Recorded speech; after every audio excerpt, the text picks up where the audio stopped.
আসসালামু আলাইকুম। আজকে আমি এই মাছ বোনা করব। তো আমাদের দুপুরের খাবারের জন্য এই মাছ ভালো করে লবণ দিয়ে ধুয়ে নিয়েছি।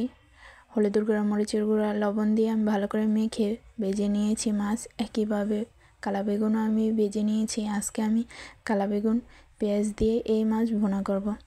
তো এখন আমি ভালো করে পেঁয়াজ ভেজে নিচ্ছি। এর মধ্যে আদা বাটা, রসুন বাটা দিয়েছি, লবণ দিয়েছি। তো তরকারির মধ্যে যার যেরকম স্বাদ মতন লবণ দিয়ে নেবেন। ভালো করে পেঁয়াজ ভাজা হয়ে গেছে। এর মধ্যে হলুদের গুঁড়া, মরিচের গুঁড়া, ধনে গুঁড়া দিয়ে ভালো করে আমি কষিয়ে নিয়েছি। তো কষানো হয়ে গেছে। উপরে মাছ দিয়ে আমি পানি দিয়ে এখন ঢাকনা দিয়ে ঢেকে দিয়েছি। একটু নাড়াচাড়া করে দিচ্ছি। প্রায় হয়ে আসতেছে। এর উপরে আমি বেগুনগুলো ভেজে রেখেছিলাম দিয়ে দিয়েছি। তো প্রায় আমার তরকারি হয়ে যাচ্ছে। এর মধ্যে কাঁচামরিচ দিয়ে দিয়েছি। এর মধ্যে আমি এখন ধনে গুঁড়া দিয়ে দিলাম। এই মাছের নাম হইলা